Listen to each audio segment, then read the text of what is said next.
Hello. Welcome back to New York Talk. I'm your host, Elyse DeLucci, episode 140. How are you doing? Oh my God, for the last couple of weeks, I have had the worst allergies. It's really been bad the past week, which is why I'm recording the episode so late in the week.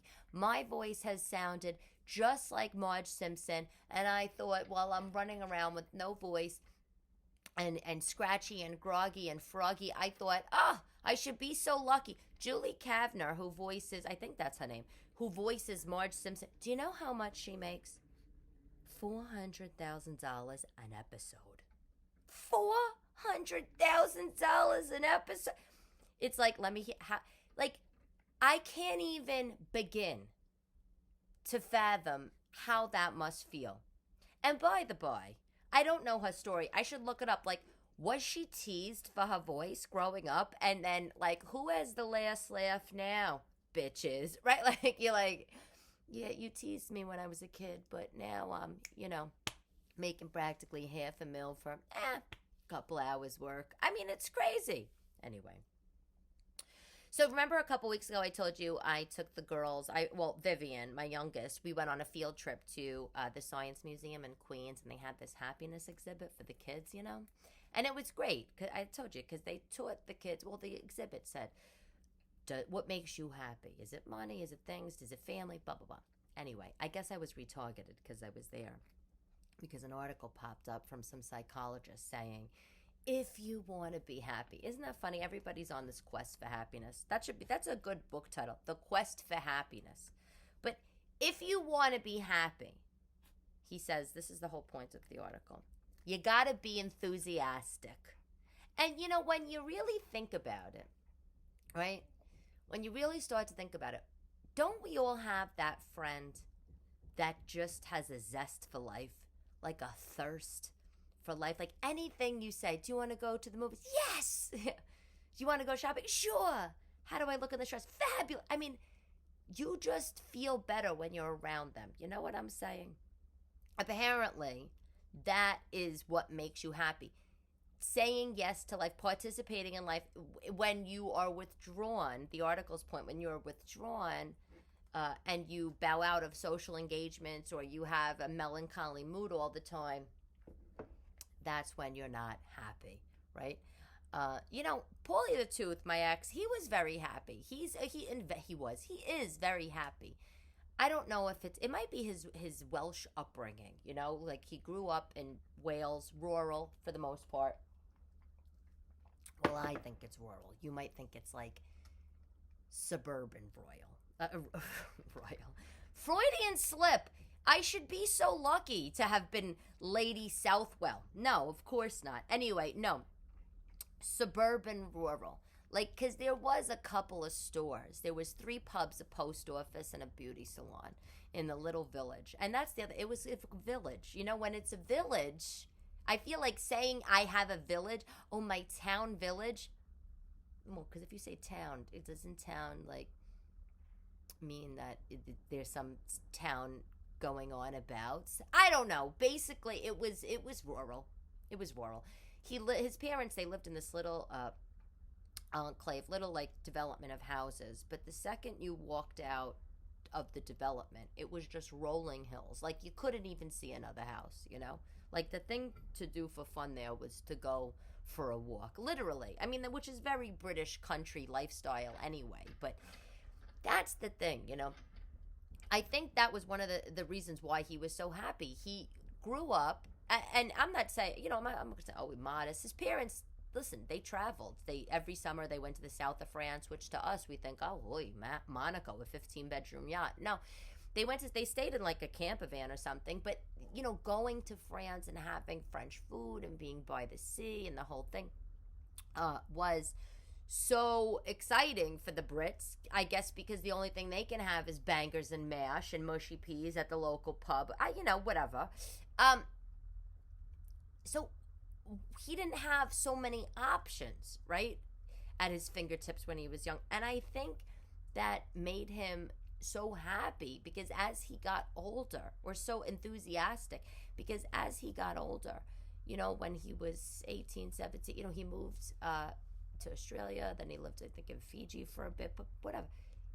Going from rainy, rural Wales to Australia, where people are blonde and tan, sun-kissed, and love a good cold alcoholic beverage, and there's the beach and the opera house. I mean, come on. Of course you're going to be. And then you go to Fiji, then you go to New York. I mean, the guy, I don't know. It's like, could you change? It made me think, could you change your personality? Could you force yourself to be enthusiastic? And then in turn, that will just make you happy. I don't know. I really don't know. Speaking of upbringings and happiness, how was Mother's Day? Did you have a good Mother's Day? Okay. I had a lovely Mother's Day. I had a surprisingly lovely Mother's Day. And you know why? Because I wasn't even with my own mother. That's right. You are hearing that correctly. My family, and I just don't give a shit anymore. I used to think, I'm not going to tell my business on the podcast. I mean, of course I keep some things. I have to. I mean, come on. Like, what kind of animal would I be if I just, unloaded every crevice of my life? I mean, really, come on. But, of course, when I tell Chris that I said, I was talking about my family, he's like, what are you doing? Do you want to be Onsens forever? And I'm just like, you know what? I don't even care anymore. Because maybe my life, maybe my mishigas will make other people feel like they are more normal or they're not alone. I mean, right? Isn't that what you always hear when people say why they wrote a tell-all book or why they did, X documentary or blah, blah, blah. Anyway. Yeah. Well, Mother's Day came and I woke up. I sent my mom a text, Happy Mother's Day, and she wrote back, thank you, you too. That's it. Not what are you doing? Not do you want to come over? Not, the family's going for brunch, whatever. Every Mother's Day for the last 39 years, I have been with my mother. Whether I had kids or not, that's how it goes. I was talking to my girlfriend, Stephanie. I said, in Staten Island, I said, what are you doing? She said, I'm hosting. It's like 16 adults, 8 kids. That's a lot. That's a lot of stress for her, but that's like what you do, right? Like maybe you'll host everybody at the house. You give your own mother a break, and then hopefully when your kids get older, they'll do the same thing, pass the baton, and then you'll get the break. Well, usually our Mother's Day, we'll go out to dinner. We've gone to country clubs before. We've gone to the diner, wherever we go out. And usually it's my mom and my grandmother and my aunt, and all the kids, my sister, but my kids, my sisters, cousins, whatever. Last year, where did we go? Well, last year we went to the Woodrow Diner in Staten Island, which, by the way, is so fabulous. It's like a real restaurant. Woodrow and Annandale, same owners. People like Annandale better, but I like Woodrow. Anyway, but last year we went to Woodrow Diner, and it was great, right? Fine. This year, no phone call, no invitation, no week before call. Oh, it's Mother's Day. What do you want to do? And, I don't usually make the plans. Like, you might listen to this and you might say, Elyse, you're 39 years old. How come you don't call your mother and say, so what's the plan for Mother's Day? Or I made a plan for Mother's Day. Let me tell you why I don't do that. Because my family likes to do what they like to do, okay? So if I was to call, what's the matter, Elmo? I got Elmo right here. Elmo, you want to get down? If I was to call and say, I made plans for Mother's Day, everybody would say, you made plans without talking to us? We have this in mind. We're doing this. We're doing that. Like, no one would go. And you know how I know that? Because when I first got married, I tried to, do a change up in the hosting holiday tradition. I would be like, I'm married, I'll host Thanksgiving. It was like, no, you won't. No, you won't. So-and-so hosted. They do this. You're not doing this. And then what? We're going to go to the city, and we have to get to cross bridges, and we'll pay tolls, and then we got to do parking, but you have no room. You're not doing that. That's literally how it was in my Italian family.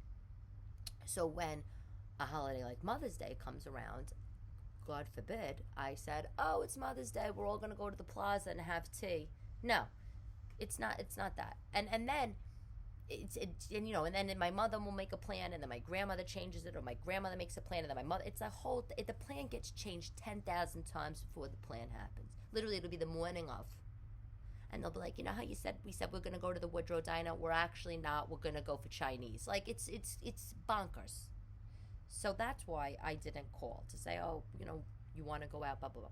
But usually I get this is what we're doing for Mother's Day. It's at 1 o'clock. Fine. No call. And maybe my mom had people over her house, you know, had the family over her house, which I am no longer welcomed at. Because why? Because I published a book. That's why. How horrible is that? I know. I think I said it like a few weeks ago. But I can't get over it. I'm so disgusted. I'm not even upset. I was upset when I first got the text from my mother's husband saying, you know, longer welcome in my house. You're banned from the family. It's like, hold on, let me see what this dog's doing. What do you do? No, he's good. Oh, you're good? Yeah, you're good. No, he's good. I was upset, you know, when I got those texts at first, like I told you. But then as I, you know, as time passed, which now it's been a month, I'm just like, I am not upset. I am angry. I am disgusted. And I said this, I am so disgusted that my mother would let her husband talk to me like that, her eldest daughter. And this is not the first time. I think I told you in the past, this is not the first time this guy has said, you know, not nice things to me or my sisters. And he's a nice guy. He really is. Like, my mother, she's retired. He takes care of her. Like, so I don't want to, you know, I don't want to like throw him in down the toilet. He's a nice guy. He really is. But being shitty at times to your wife's children, it's like, honestly, like, go scratch. Really go scratch. So yeah, so for Mother's Day, I made reservations for myself and my daughters, and Chris was there. We went to Joneswood Foundry for brunch, which, by the way, if you haven't been and you're in Manhattan, is amazing. It's a British pub, a gastro pub. You know, I have to be on brand. And the food's phenomenal. And I'm not just saying this. I mean, this dog, I hear this dog cry. I don't know if he's crying. I don't know. Am I hearing things? Anyway, the food is so good. The food's delicious. Annalise had fish and chips. Vivian had fried chicken and waffles. I had a traditional English breakfast. Like, it was absolutely amazing. Amazing, the food. We had a popover, you know, which is like a Yorkshire pudding. We had crumpets. I mean, it was great. Anyway, we sat outside. Elmo came. Chris, I don't even know what he had. I can't pay attention to like what the other adults have at the table. I got to be worried about the kids. Now I got to be worried about the door and myself. And God forbid I, you know, eat. Anyway, so that's what we did. Very nice. And then for dinner, we went to Budokan in the Meatpacking District, which was great. All right, he's sitting at the edge of the couch. He's crying. And this is a dog that's not a cry. You're not a crier. So anyway, I had to go pick him up. Maybe I will have to get a studio, in fact. Anywho. Budokan in the Meatpacking District. It's like Pan-Asian. Been around forever. Very cool. On the outside, you know, if you don't know it, on the outside it doesn't look like anything. When you walk in, it's one of those big cavernous restaurants with the chandeliers and the big giant tables, the whole thing. I picked it because I told my daughters, oh, we'll go downtown for dinner. And they don't know what downtown is, you know. They're so cute and little. So I wanted to pick, you know, like one of those big cool restaurants. I was going to do Tao, and then I said, you know, let's do this. Because they're fussy. But they do like, you know, lo mein and white rice and all that, you know, whatever. So that's what we did. And after that, we walked around in Chelsea Market, then came home. It was great. It was a great day. And I got to be honest with you. I mean, would I have liked to be with my family? Of course. Is that always fun? Of course. But you know what? There's something to be said about having a Mother's Day as a mother and not having to drive anywhere, sit in traffic, you know, deal with buying flowers and getting gifts. You know, there is something to be said about that, you know. So I had a really nice day, but I am upset. And let me tell you something. The other thing, and this is very Italian of me, I give my mother a gift every year for Mother's Day. My mother doesn't get me anything.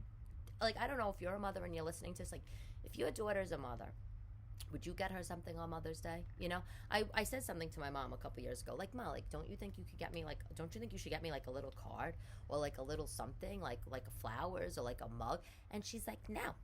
Mother's Day is for your own mother. And I like that. See, that's how she is. And I don't like that at all. Because when my daughters are older, and if I have the good fortune of being a grandmother and their mothers, oh, I would go like all out. But that's, you know, again, I'm different. Anyway, so that's the holiday update, and that's the family update. Still banned. God knows when I will see the inside of my mother's house. She'll probably move again. She likes to move a lot, so she'll probably move. And by the way, when I was talking to Stephanie's like, you know, about this whole thing.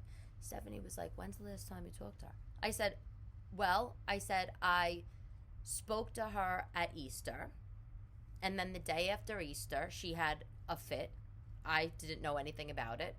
She never contacted me or anything. Ken sent me those insane texts, the husband. I said, and then I called her a couple days later for her birthday, and she rejected my call. I said, so I haven't spoken to her since before Easter. And when I say spoke, that means on the phone or FaceTime. And my kids, how insane. Like, they don't, like, they talk to her sometimes when they're at Paul's house. Because Paul will sometimes say, oh, like, let's call Nana or whatever. But they don't even ask. They don't even say, oh, let's call Nana. Because she doesn't, like, she's in her own world. She's in her own world. She never helped me with the kids. That's just the truth. That's the truth. I hate to say it, but, you know, I don't even want to get into it, but she just was never helpful. I have a new doctor, a new therapist, because my doctor's retiring, which I'm sad. I was seeing him for 11 years. And I was telling the therapist, just because she said, oh, you have any family, anything going on right now? So I said, oh, well, my mother disowned me. And she's like, that's not like a little something, that's huge. I said, I don't know, maybe if you were like in my family, you would see that it's a little something. But the doctor, when I was telling the doctor some of the things, and I said, yeah, like after I had my second daughter, my mother had a breakdown. You know, I had postpartum depression, terrible, after Vivian. I said, but my mother, she had a breakdown. She said, you had the baby and she had a breakdown. I said, I know. Like, this is what I'm dealing with here. I mean, she wore cream, white, to my wedding, insisted on walking to me down the aisle. It was like, who's the bride? It was ridiculous. Anyway. I am watching an amazing show on TV. Well, just finished an amazing show. If you like crazy prison shows, it's based on a true story. It's called Blackbird. Taron, I think his name is Egerton, Welsh actor, very handsome. Paul Walter Hauser plays Larry Hall. And Ray Liotta. This was Ray Liotta's last thing he did on film before he died. Basically, what it is the Welsh actor plays a character named Jimmy Keene. He gets a 10-year sentence for drugs. And he gets put in, jail for 10 years. And the FBI say, we're going to make a deal with you. If you can get this other convicted felon named Larry Hall, if you can get us to know where he dumped the bodies of all of his murder victims, we will let you out of jail. So the whole show is all about these two young guys in prison and how they're trying to, and how one is trying to elicit a confession these murder locations from the victims. How he's trying to elicit that kind of information. And it's interesting. What's interesting is, well, one, Ray Liotta, love. Two, he plays the father of the drug guy that was in jail for went to prison for 10 years. The guy who plays Larry Hall, the murderer in prison, Paul Walter Hauser, is so talented. You just have to watch it. He plays an absolute lunatic, mentally disturbed, weird guy. He is so good. It is such a good. I like to watch those prisoner murder shows, but I like real ones. Like, it was like really a fake. But you know what? I'm a part of some mom group. Someone recommended the show, and I said, let me check it out. And it's amazing. You're gonna love it. Speaking of great actors and all that jazz and all that jazz, isn't that like the best Broadway part you can ever get? Anyway, doing Chicago. Okay. Last week, I was called in to audition for a movie with some huge names, like beyond huge, like Hollywood royalty. Now, that's all I can tell you. I can't tell you what the movie's about. I can't tell you where it auditions. I can't tell you who's in. I can't tell you anything. But it came out of the blue, and and they emailed me directly. It wasn't like it came from a manager or whatever. Literally, they knew me just, I don't know, and from comedy. It was so flattering, and it was such a great experience. Now, this is the second big audition I've had. I had some other auditions, like Justina Valentine. She's on Wild and Out. That's the battle rapper with the red hair. She had a movie a couple years ago, and they wanted me to play the part of her sister-in-law, and I didn't get it, but it went, but there were a lot of housewives in New Jersey were in it, and I think Eric D'Alessandro was in it. I don't know if it ever made it to theaters, but it came out, and it was cute. It was really cute, and I like Justina. She's a nice girl. So, but these two last movies, and then I auditioned last year, or was it this? It was this year. I don't even remember anymore. To play Robert De Niro's wife, that's insane. But I'm never gonna forget that. Like, that was just crazy. But so this was like on par with that. Huge. So say your prayers. What I'm saying. Actually, if you're watching this on video, which don't, because honestly my house is such a mess. I have no bra on. I got a leopard schmata on. I can't. I have my Virgin Mary candle. These candles. I'm holding it up. The dollar store Saint candles, the long plastic ones. This is this is a Lady of Guadalupe. My aunt, anytime she sees me, she brings me some saint candle, because I think she thinks that's what's gonna heal the problems in my family. It's like, why don't you just talk to your sister? How about that? Why don't you talk to your sister? Tell her to stop being a goddamn narcissist. Let's come on, cut the shit. Save your money from the dollar store. Anyway, moving on. In addition to the movie callback, I did JFL callbacks, Just for Laughs. That's the biggest comedy festival in the world. It's up in Montreal in July. I don't know if I'll get it. But fingers crossed. So I had some exciting things. Right before, though, I auditioned for the movie, I had the voice. I had the Julie Kavner voice, the Marge Simpson voice, and I was like, shit. Of course. I get called in for some audition, and I sound like I ate a basket of frogs. So I'm like, let me do some tongue twisters to try to loosen up the vocal cords. Oh my god. Here, rubber baby buggy bumper. These rubber baby buggy bumper. So then I found a couple of hard ones. Wait, listen to this. Betty bought a bit of butter, but the bit of butter Betty bought was bitter. If I put it in my batter, will it make my batter bitter? So a bit of better butter will make my batter better. So Betty bought a better bit of butter. I can't, I don't know if you're saying it right. But the hardest tongue twister in the world, because why do I need to know that? Let me. This is MIT in 2013. MIT researchers said this next one I'm going to read you is the hardest in the world. One sentence. Pad kid poured curd pulled cod. Pad kid poured curd pulled cod. That, according to these MIT researchers, is the hardest tongue twister in the world. Really? Really? What about red leather, yellow leather? That's kind of hard if you say that. Well, what about Sally sells? Sally sells the seashells. I mean, these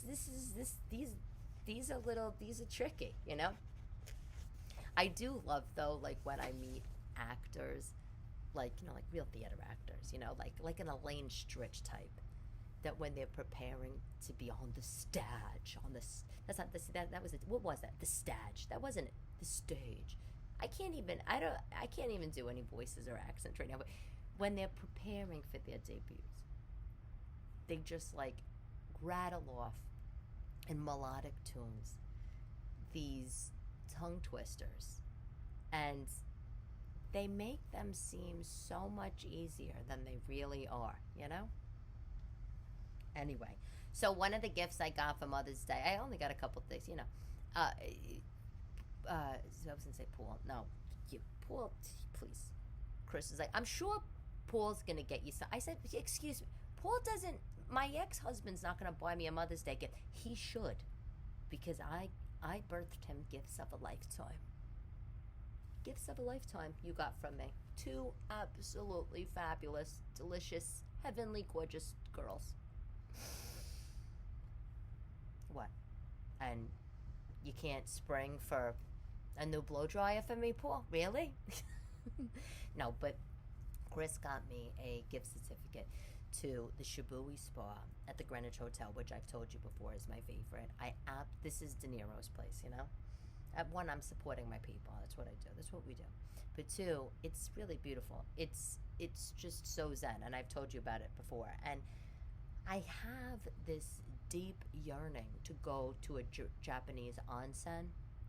I've been dying to go. Like, you know, it's these hot springs, these thermal baths. They're all over Japan. You can look them up. And not that Shibui Spa is anything like a Japanese thermal bath, but you know, we can imagine. You know, I go to a thermal bath in Manhattan. Actually, what's the bath place? There's a bath place downtown. Not like a bathhouse. Shit, what's the name? I'm totally forgetting it. Anyway, there's a bath place downtown, and it's booked up for ages. But you go like for a couples thing. You know how I know? Because the tooth went with the girlfriend. Like, I can't. I once said to Chris, oh, you want to go to, like, the couple's bath place? He's like, what, are you fucking kidding me? You want me to go to a public place and take a goddamn bath with a bunch of strangers and what? Eat chocolate and feed you wine? What are you kidding me right now? I don't even take baths. Like, that was basically Chris's reaction to, do you want to go for, like, a romantic couple's spa bath? Gotta love the Italian guys. But when and if I ever get to a Japanese onsen, I didn't really realize all the rules. And you gotta be in your birthday suit. You gotta be totally butt naked. So basically, what you're telling me is I'm gonna be in the forest in Japan. I'm gonna be in some forest, and I'm gonna stumble upon some hot springs, some beautiful hot springs, right? And I'm gonna have to take off my clothes, my shoes, place my phone out of my holding. Will you stop barking, you? And I'm gonna have to get into a giant lake, hot lake in the middle of nowhere. Naked? I don't know about that. But that's apparently what happened. I'm sure it's much more organized than this, but you got to be naked, and you're naked with other people. And if you have a tattoo, I don't have any tattoo. Do you have tattoos? Do you have tattoos? I don't know. You know, it's not because I don't like them. I just can never, I was never able to decide. That was the problem. Like, I remember in high school, everybody was getting the Japanese letters or Chinese letters. I was like, how can I, what if they put, like, something like you're a fat whore? Like, and I don't even know. Yeah, like, I didn't do it. Anyway, if you have a tattoo, you have to cover it. Will you stop, you? Honestly, you're wrecking up my podcast. If you have a tattoo, you have to cover it up, which, like, good luck to you covering up a tattoo in water, hot water. If you put a Band-Aid on, I'm sure it'll melt off and any makeup will come right off. But apparently tattoos are really frowned upon in Japanese culture. I didn't know that. In fact, the onsens ban them. If you have a tattoo and you want to go to a Japanese onsen, newsflash, you can't go. But anyway, that's that. And why I'm telling you this is because I told Chris I wanted, and he said he got it, but he didn't give it to me. So I don't think he got it. when I tell him to get me things, which is hardly ever, I don't say, buy me a tennis bracelet. I mean, like, it would be nice. But I say, like, little Dave, first of all, I don't need stuff. But one of the things, when he said, oh, you need anything? I'm like, yeah, I want these Japanese bath salts so I could turn my bathtub into a Japanese onsen. He's like, do you know how ridiculous that sounds? You have like a 4.5-foot bathtub, like a regular. Actually, you don't. You have like a plain old bathtub, but in mini size. And I do, because I think bathtub's like 5 feet long. I had to get a custom tub. It's a Manhattan thing, and not a fancy thing, a small space thing. But there's a brand on Amazon, and this is my product of the week, called Earth. It's called Earth, and it's Japanese hot spring bath powders. I read about it in, I don't know, New York Magazine. It's like $20, and you pour 2 tablespoons of this Japanese onsen bath powder into the bath, and you enjoy. And apparently it's supposed to make the bath so luxurious. I'm so into the bath salts. I love Neep, K-N-E-I-P-P, I think it is. I love Neep bath oil. Love. And I love Dr. Teal's bath salts. So the bath powders, definitely interested in trying. Although the powders, ow, you bit me. The powder's will have not the same sensation as the salts. I like to feel the little salt on my feet. You know what I'm saying? Anyway, that's the product of the week. Earth brand Japanese bath powders. I think that's it for New York Talk today. We didn't talk a lot about New York, but that's not really what we need to do.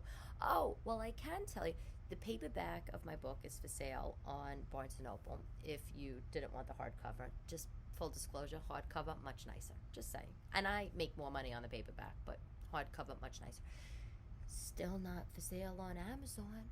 Don't even get me started. I am literally about to go on LinkedIn, get names at Amazon corporate, and blow up their corporate numbers, because that's where I'm at right now. I have worked hard on my book. I want to record an audio book, but I am not recording an audio book until I get the Amazon thing sorted. Period. Absolute full stop, period. Everything's on hold. Advertising, press, until this is sorted. Very, very upsetting. But if you did read it, or you're planning on reading it, please leave me a review, as I keep asking, or have asked. If I didn't ask, sorry. That came out wrong. I would love if you left me a review. And, of course, let me know that you read it. I would love to hear what you think. And yet, let me know if you think that if I said anything shitty about my mother in it, because this woman, she's having a goddamn shit fit over a book that barely mentions her. Hate to break it to you, Ma. Didn't write a book about you. I should turn that into a bit, right? Like, what would be the bit? The bit would be like, I wrote a book. I don't know, but I did write a book about how my mom. I write a bit about how my mom disowns me because I wrote a book about her. She thinks I wrote a book about her, but I didn't write about her. I mentioned her name twice. Like, that would basically be the bit. Anyway, we'll see. Okay, quote of the day: the beautiful journey of today can only begin when we learn to let go of yesterday. I do not have a name on who said that, but isn't it true? Right? You can't drudge up the past if you want to live in the present or move forward. Come on. You know? Oh, you know what I wanted to tell you? So insulted. So I was talking to some producer, right? She's a friend. And if you're listening, it's not who you think it is. It's not you, by the by. But I was talking to a friend, and she, a producer, and she said, she produces like radio and a couple things, and she said, I think your personality might be too regional for national TV and radio. I was like, what? Too regional? You got people from every goddamn country, every culture, every language, every color, everything, cultural mishmash coming on to the radio, in print, in TV, and I am too regional? Really? No one in the nation can relate to an Italian American woman from New York. Give me an effing break. A college educated business executive that decides to follow her dreams. Nobody can relate to that. Why? Because I have a penchant for leopard and I have a funny sounding voice. Go get the F out of here. Anyway, on that note, that's it for oh my god. I need to get out more. That's it for today's New York Talk. I'm your host, Elyse DeLucci. Love to love you, baby.